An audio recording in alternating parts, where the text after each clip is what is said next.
Good morning students. After a long time we started our classes. कुछ corona काल की वजह से और कुछ परिस्थितियों की वजह से हम लोगों की क्लासेस थोड़ा सा 2-5-7 दिन डिस्टर्ब रही, लेकिन अब क्लासेस हम यही कोशिश करेंगे कि ये कंटिन्यूस मोड पे ही रहे, ठीक है। तो उसी सीरीज़ में हम हमारी गणितीय भौतिकी को आगे स्टार्ट कर रहे हैं। गणितीय भौतिकी के अंदर मैंने आपको साइन कन्वेंशन पढ़ाया था, चिन्ह परिपाटी बताई थी। उस चिन्ह परिपाटी के आधार पर मैंने आपको बताया था कि किस तरह से हम कोणों के मान निकाल सकते हैं, अलग अलग कोणों के मान हम देख सकते हैं। आज हम नया टॉपिक स्टार्ट कर रहे हैं, अवकलन। ये बहुत इंपॉर्टेंट टॉपिक है फिजिक्स के पर्पज़ से। अवकलन में होता क्या है, सबसे पहले हमें इस चीज़ को समझना पड़ेगा। अवकलन क्या है? अवकलन है किन्हीं भी दो राशियों में परिवर्तन देखने की प्रक्रिया। अब आप कहेंगे कि दो राशियों में परिवर्तन देखने से तात्पर्य क्या है? तो दो राशियों में परिवर्तन देखने से तात्पर्य ये है कि हम ये कहते हैं कि अगर आप एक राशि की बात करते हैं, जैसे फॉर एग्ज़ाम्पल हमने बात की यहाँ पर कि मेरे पास में एक राशि है x, ठीक है। इस एक राशि x में परिवर्तन देखना है, तो अब इस एक राशि x में क्या परिवर्तन देखो? x को 1 रख दिया, 2 रख दिया, 3 रख दिया, तो ये तो फिक्स कांस्टेंट हो गई। भाई परिवर्तन देखना मतलब तुलना करना, और तुलना करने के लिए कम से कम कितनी राशियों की जरूरत पड़ेगी? 2 राशियों की। तो यहाँ पर कम से कम तुलना करने के लिए मुझे कितनी राशियों की रिक्वायरमेंट होगी? 2 क्वांटिटीज़ की। तो अवकलन किन्हीं दो राशियों के मध्य परिवर्तन देखने की प्रक्रिया है। तो दो राशियों के मध्य परिवर्तन देखना, दो राशियों के मध्य तुलना करना, उनकी तुलना करके अध्ययन करना, ये अवकलन के अंतर्गत आता है। अब बात आती है दो राशियों की कि दो राशियां होती कौन कौन सी है। तो जब हम दो राशियों को डिफाइन करते हैं तो हम दो राशियों के नाम लिखते हैं यहाँ पर। एक राशि तो होती है आपकी स्वतंत्र चर, जिसे हम कहते हैं इंडिपेंडेंट वेरिएबल।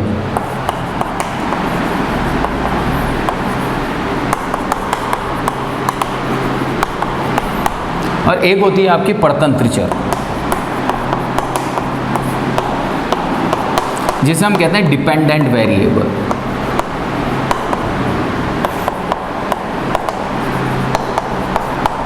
अब स्वतंत्र चर और परतंत्र चर क्या होते हैं, इन्हें भी हमें समझना पड़ेगा। नाम से पता लग रहा है स्वतंत्र। स्वतंत्र मतलब जो किसी पर निर्भर ना करे।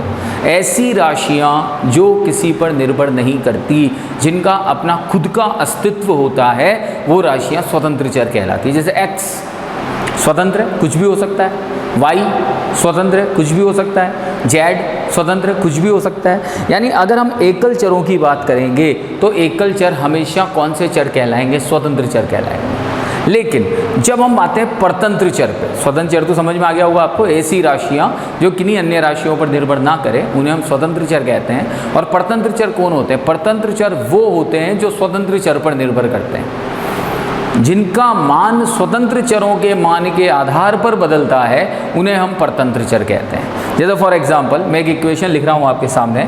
मैंने एक इक्वेशन लिखी y = x² + 2x + 1। ये मैंने आपके सामने एक इक्वेशन लिख दी। अब इस इक्वेशन के अंदर y = x² + 2x + 1 में अगर मैं x = 1 पुट करता हूँ, देखिएगा जैसे ही मैंने x = 1 रखा तो 1 रखते ही 1 + 2 + 1, y की वैल्यू कितनी आ गई? 4। अब मैंने x = 2 रख दिया, x = 2 रखा तो 2 का स्क्वायर 4, 2 × 2 4, 4 4 एंड 9, तो y 9 हो गया। इसी तरह x = 3 रखेंगे, y चेंज हो जाएगा। x = 4 रखेंगे, y चेंज। इसका मतलब क्या हुआ? इसका मतलब ये हुआ कि जब हम x के मान को बदलते जा रहे हैं तो उसके रेस्पेक्ट में y का मान भी चेंज होता जा रहा है, y का मान भी बदलता जा रहा है। ओके, तो इस हिसाब से अगर देखा जाए तो y किस पर डिपेंड कर रहा है? y डिपेंड कर रहा है x के ऊपर। और अगर y x के ऊपर डिपेंड कर रहा है, इसका मतलब आपका जो ये x है, ये x कौन सा चर है? ये x आपका स्वतंत्र चर है और y जो है वो आपका परतंत्र चर है। तो यहाँ पर हम y को तो कहते हैं डिपेंडेंट और x को कहते हैं इंडिपेंडेंट। तो दो तरह के चर हो गए हमारे पास में, डिपेंडेंट और इंडिपेंडेंट। और देख भी लिया हमने कि जैसे जैसे मैं यहाँ पर x की वैल्यू को चेंज करता जा रहा हूँ, कंटिन्यूसली यहाँ पर y की वैल्यू इसके सिमिलर चेंज होती चली जा रही है। आपने x की वैल्यू 1 रखी, y की वैल्यू 4 हो गई, x की वैल्यू 2 रखी, y की वैल्यू 9 हो गई। तो सिमिलर पैटर्न पे जैसे जैसे हम x की वैल्यू को चेंज करेंगे वैसे वैसे y की वैल्यू चेंज होती चली जाएगी। तो ये आपके दो चर हो गए, या ये जो दो राशियाँ हो गई जिनके मध्य हमें परिवर्तन देखना है। ठीक है, तो अवकलन की प्रक्रिया के अंदर यही होता होता है कि दो राशियों के बीच में हम परिवर्तन देखते हैं। अब यहाँ पर सबसे इम्पॉर्टेंट चीज़ क्या है अवकलन में? सबसे इम्पॉर्टेंट चीज़ ये है कि इन दो राशियों में संबंध क्या होता है। ये जो हम स्वतंत्र और परतंत्र चर लिख रहे हैं, इन दो स्वतंत्र और परतंत्र चरों में संबंध क्या होता है ये हमें देखना है। ठीक है, तो यहाँ पर हम ये कहते हैं कि यहाँ y equals to f of x, कैसे पढ़ेंगे इसको? y equals to f of x। f का मतलब क्या होता है यहाँ पर? f का मतलब होता है फंक्शन। फंक्शन का मतलब क्या होता है? फलन। फलन का मतलब क्या होता है? फल। अब अगर मैं इसे हिंदी में ट्रांसलेट करता हूं तो मैं क्या लिखूं, क्या कहूंगा? y फल है x का। y फल है x का, यानी जैसे जैसे आप x का मान चेंज करते जा रहे हो वैसे वैसे y की वैल्यू भी चेंज होती जा रही है। तो गणित के रूप में, मैथमेटिकल फॉर्म में, गणितीय रूप में जब हम अवकलन के दो राशियों को, दो चरों को रिप्रेजेंट करते हैं तो हमेशा ध्यान रखिएगा कि जो परतंत्र चर होता है वो स्वतंत्र चर का फलन होता है। इसको याद रखने का एक तरीका और है कि परतंत्र चर हमेशा लेफ्ट साइड में आता है और स्वतंत्र चर हमेशा राइट साइड में आता है। तो यहाँ पर हम लिखते हैं y equals to function of x। तो गणितीय रूप में जब हम इसे लिखते हैं तो यही लिखा जाता है कि y किसका फंक्शन है? x का। y किसका फलन है? x का। तो यहाँ पर जब हम y के फलन की बात कर रहे हैं तो फलन का मतलब क्या हो गया? फल। फलन का मतलब हो गया फल, कि जैसे जैसे आप x को चेंज करते जा रहे हो वैसे वैसे y की वैल्यू भी चेंज होती जा रही है। ठीक है, अब यहाँ पर हम एक और बात करते हैं कि भाई ठीक है, हमने लिख दिया कि y फलन है x का, y फल हो गया x का, लेकिन किसी भी गणितीय संक्रिया को व्यक्त करने हेतु हमें किसी न किसी चिन्ह की जरूरत पड़ती है। ठीक है, जैसे मैंने आपसे कहा 1 और 1 बराबर कितना, तो अब 1 और 1 बराबर कितना, तो अब ये हो गया कन्फ्यूज़न। क्यों कन्फ्यूज़न हुआ? क्योंकि आप 1 और 1 का क्या कंक्लूजन निकालोगे, क्या निष्कर्ष निकालोगे? 1 और 1 2 भी हो सकता है अगर ये प्लस हुआ तो, 1 और 1 0 भी हो सकता है अगर ये माइनस हुआ तो, 1 और 1 1 भी हो सकता है अगर ये मल्टीप्लाई हुआ तो, 1 और 1 वापस 1 हो सकता है अगर ये डिवाइड हुआ तो कहने का मतलब है कि जब तक इनके बीच में कोई चिन्ह नहीं आएगा तब तक आप ये नहीं कह सकते कि इनका रिजल्ट क्या होगा। दैट मीन्स किसी भी गणितीय संक्रिया को हल करने हेतु वहाँ किसी न किसी चिन्ह की आवश्यकता होती है और उस चिन्ह को हम संकारक कहते हैं। क्या कहते हैं उसको? हम संकारक। तो जो हम अगला पढ़ रहे हैं वो है हमारा अवकलन संकारक, क्योंकि भाई हमें पहचानना तो पड़ेगा ना। अगर हमसे कहा जाए अवकलन कीजिए तो अवकलन का चिन्ह ही पता नहीं है तो फिर अवकलन कैसे करोगे? तो उस चिन्ह के लिए हम किसको उपयोग में लेते हैं? संकारक को। तो यहाँ पर हम लिखते हैं अवकलन संकारक, जिसे हम कहते हैं यहाँ पर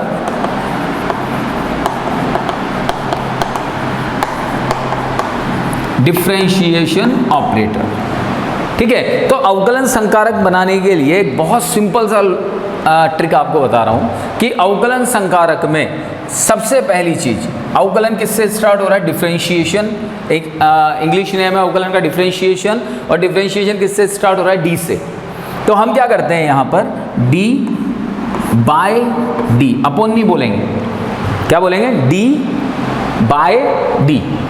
अब जो अपॉन वाली राशि है यानी हर वाली जो राशि है, उस हर वाली डी के साथ में हमेशा स्वतंत्र संकारक आएगा। कौन आएगा? स्वतंत्र संकारक। तो स्वतंत्र संकारक कौन था हमारी इक्वेशन में? x। तो अब ये जो बना इसको मैं कैसे पढ़ूंगा? d by d x.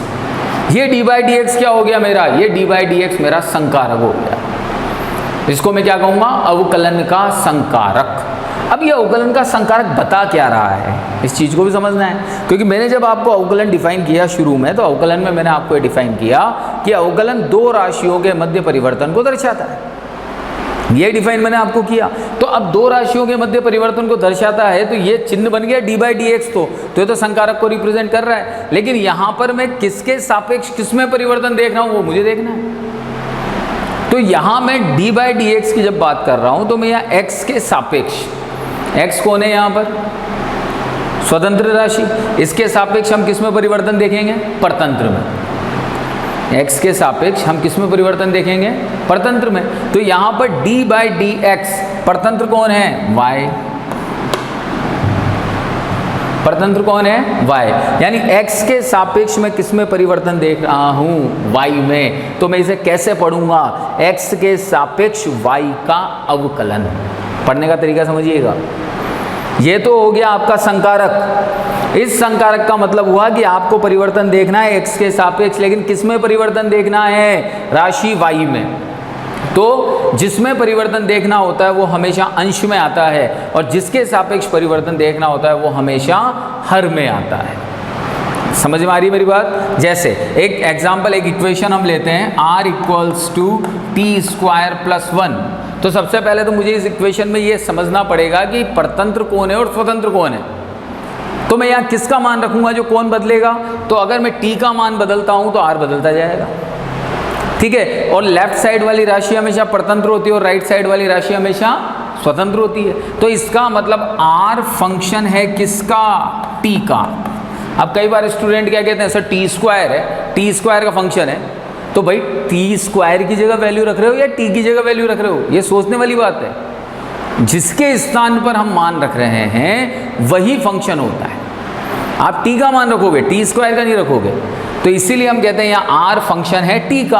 अब जैसे ही तुमने आर को फंक्शन बना दिया टी का, तो ये परतंत्र है और ये स्वतंत्र है। अब मैंने कहा संकारक लिख के बताओ। तो संकारक में क्या किया तुमने? डी बाई डी तो सबसे पहले लिख दिया। अब उसके बाद स्वतंत्र राशि कौन है यहाँ पर? टी, तो ये टी लिख दिया। अब इस टी के सापेक्ष किस में परिवर्तन देखना है? आर में, तो ये आर लिख दिया। तो कैसे पढ़ेंगे इसको? टी के सापेक्ष आर का अवकलन। तो कहने का मतलब ये हो गया कि जब भी हम अवकलन की बात करेंगे, जब भी हम अवकलन को देखेंगे, तो अवकलन देखने में सिर्फ हमें इतना सा ही ध्यान रखना है कि कैसे स्वतंत्र और परतंत्र को पहचाने, और जो संकारक बनाए वो हमेशा स्वतंत्र चर के रूप में बने, और उस स्वतंत्र चर के संकारक के सापेक्ष हम परतंत्र राशि में परिवर्तन देख सकें। तो ये आपका अवकलन संकारक होता है, ठीक है। ओके, अब हम आते हैं अवकलन के नियमों पर।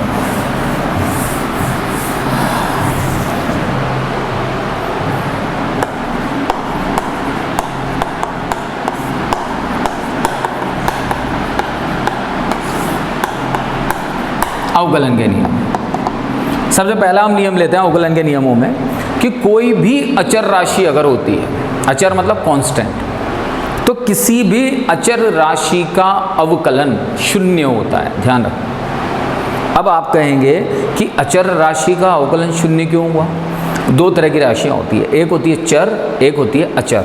चर किसे कहते हैं? चर वो राशियां होती है जो समय के सापेक्ष बदलती है, जिनका मान समय के सापेक्ष लगातार बदलता रहता है, उन्हें हम चर राशियां कहते हैं, ठीक है। और अचर कौन होती है? जिनका मान कांस्टेंट रहता है, जो नहीं बदलती। जैसे प्रकाश का वेग 3 × 10⁸ मीटर प्रति सेकंड फिक्स है, कांस्टेंट है।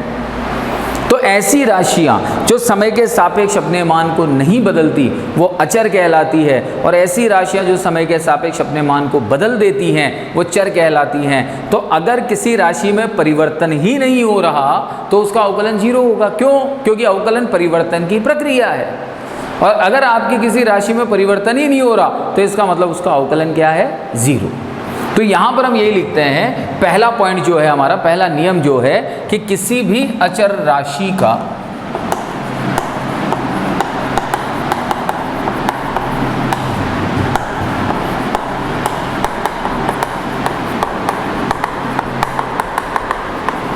अवकलन शून्य होता है। तो किसी भी अचर राशि का अवकलन अगर हम शून्य करते हैं तो यहाँ d/dt c इक्वल्स टू 0। तो यहाँ पर कहने का मतलब ये हो गया कि c क्या है? c यहाँ पर कांस्टेंट राशि है।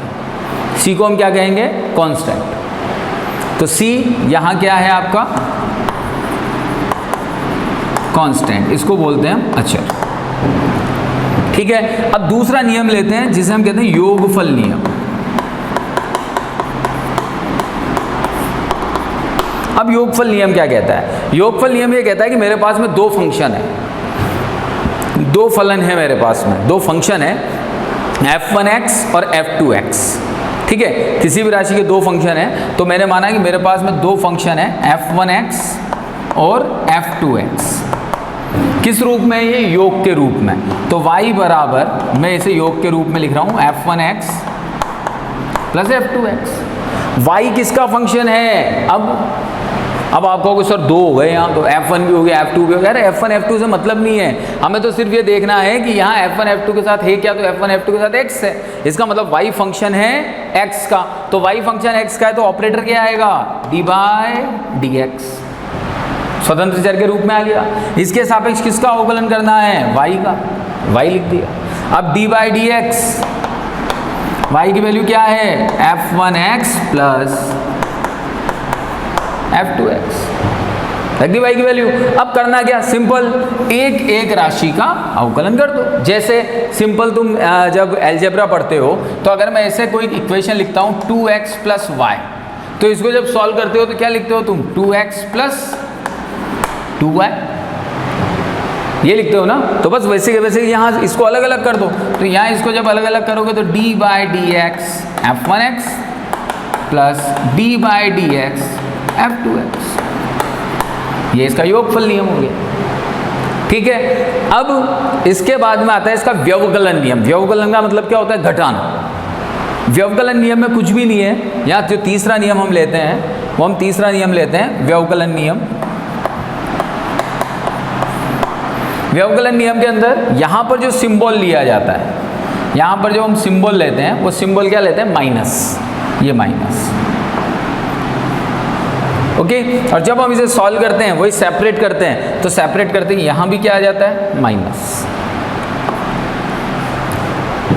ठीक है, तो व्यवकलन नियम और योगफल नियम में कुछ भी नहीं है, बस प्लस और माइनस का अंतर है। और आपको क्या करना है? संकारक को दोनों फलनों पर ऑपरेट करना है, दोनों फलनों पर अप्लाई करना है।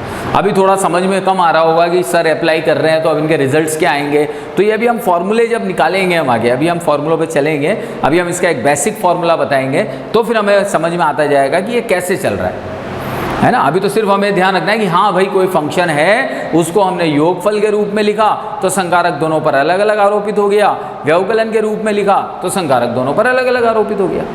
ठीक है, अब तीसरा जो नियम आता है, ये थोड़ा इंपॉर्टेंट नियम है, समझिएगा। तीसरा जो नियम आता है वो आता है गुणन नियम।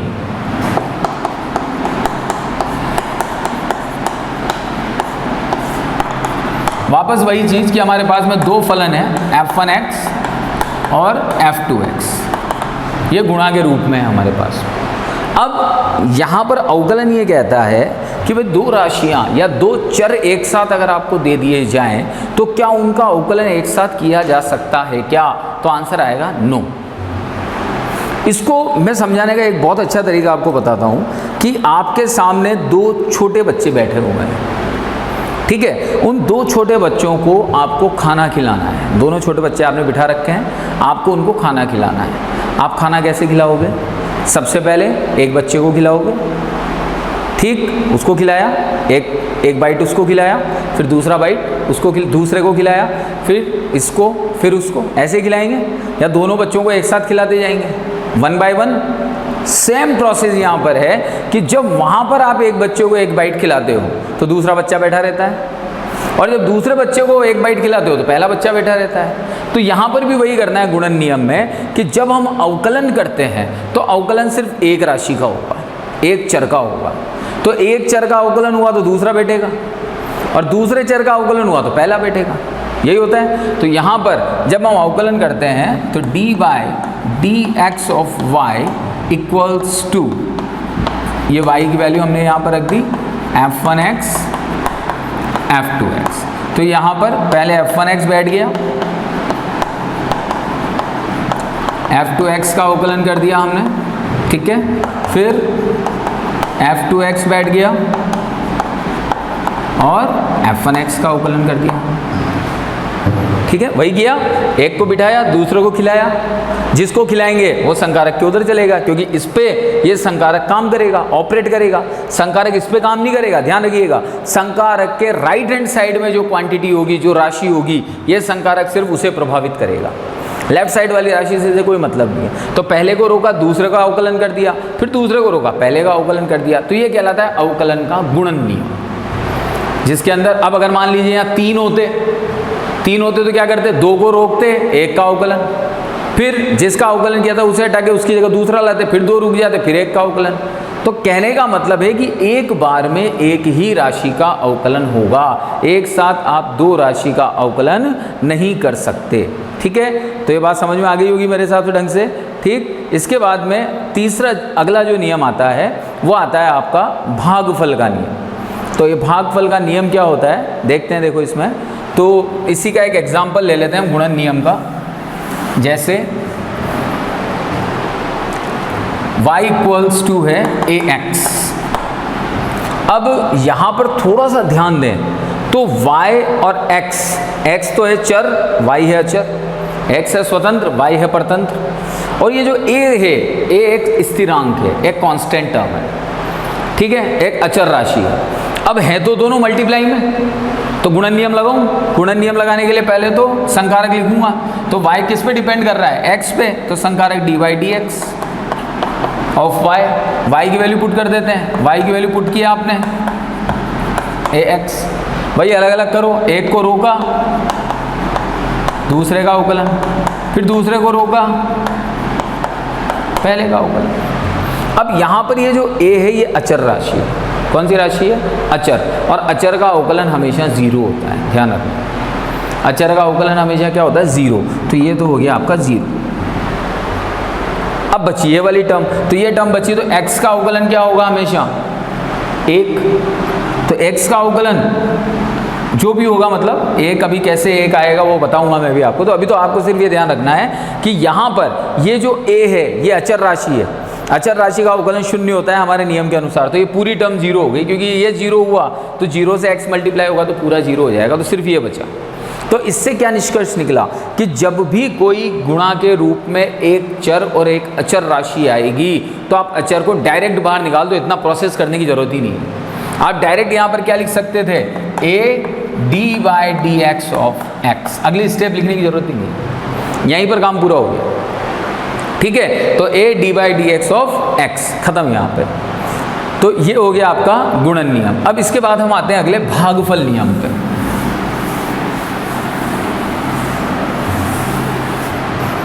अगला नियम आता है आपका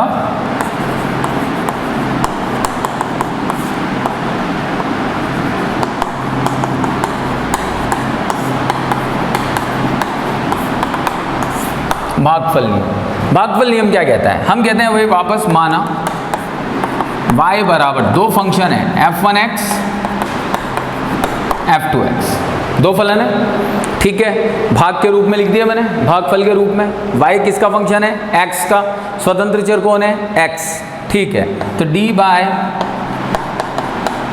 dx of y, okay, then d/dx, y की वैल्यू रख दी। अब इसका तरीका क्या कहता है, इसका तरीका कहता है, थोड़ा सा हमें ध्यान रखना पड़ेगा, अंश और हर दोनों दो चर राशियां हैं, दोनों का एक साथ अवकलन तो हो ही नहीं सकता। तो फिर वही एक को रोकेंगे दूसरे का करेंगे। लेकिन इसका तरीका क्या है, पहले हर रुकेगा, अंश का अवकलन होगा, फिर माइनस अंश रुकेगा। ये थोड़ा सा ध्यान रखना पड़ेगा, यहाँ पर हमें हर का अवकलन होगा और फिर अपॉन हर का स्क्वायर आ जाएगा। तो ये आपका भागफल नियम होगा। यहाँ पर अंश रुका, हर का अवकलन, हर रुका, सॉरी, हर रुका, अंश का अवकलन, फिर अंश रुका, हर का अवकलन और फिर अपॉन हर का स्क्वायर। तो ये आपका हो गया भागफल नियम। ठीक है, तो इस भागफल नियम के बाद में जो सबसे इम्पोर्टेंट लॉ आता है वो आता है आपका बहुपदीय नियम, जो सबसे इम्पोर्टेंट है। और इसी के बेसिस पे हम आगे की जितनी भी कैलकुलेशन है या ये जो नियम जितने भी आपने पढ़े हैं ये हम अप्लाई करेंगे। तो हम यहाँ पर लेते हैं बहुपदीय नियम।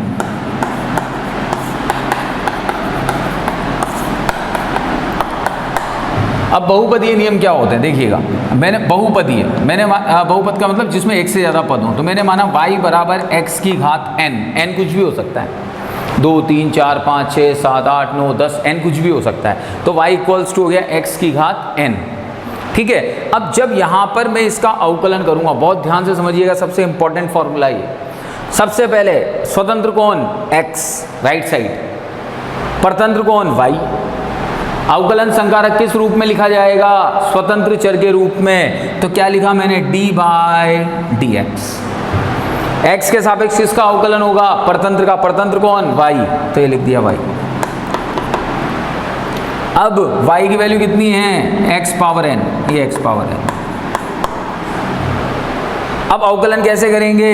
यहां पर देखिए, सबसे पहले n घातीय राशि है, तो इस n को हमने बाहर लगा दिया। समझते चलिएगा, घात आगे आ जाएगी और उस घात में से एक कम हो जाएगा।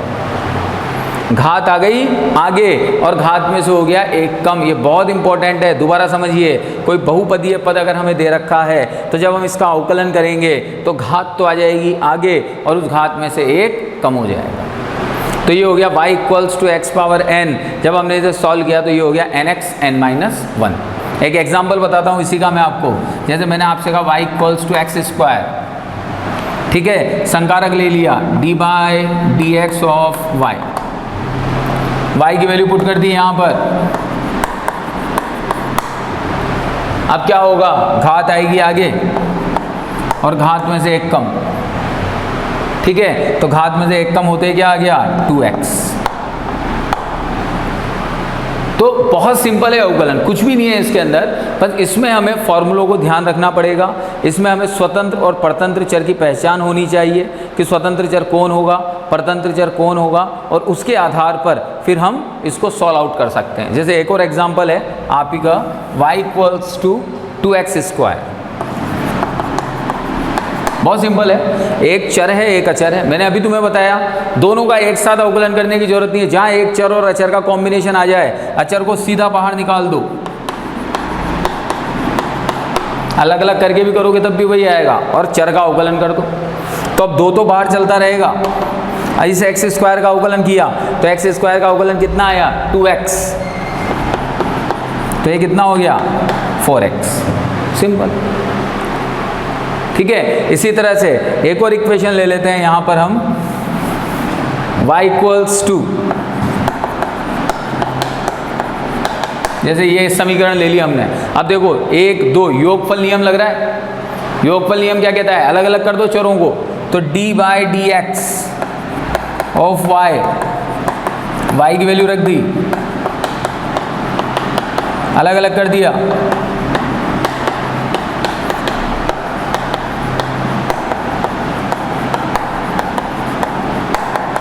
अब 1 क्या है? शुद्ध संख्या, और शुद्ध संख्या अचर होती है। एक का एक ही रहेगा, एक का दो थोड़ी हो सकता है। तो एक शुद्ध संख्या है। शुद्ध संख्या कौन सी राशि? अचर। और अचर का अवकलन क्या होता है? 0 डायरेक्ट। तो ये तो खत्म। इधर आ जाओ, एक्स स्क्वायर का अवकलन कितना निकाला है तुमने? 2x प्लस, अब एक चर है और एक अचर है, यही है। एक तो चर और एक अचर, अचर बाहर आ जाएगा।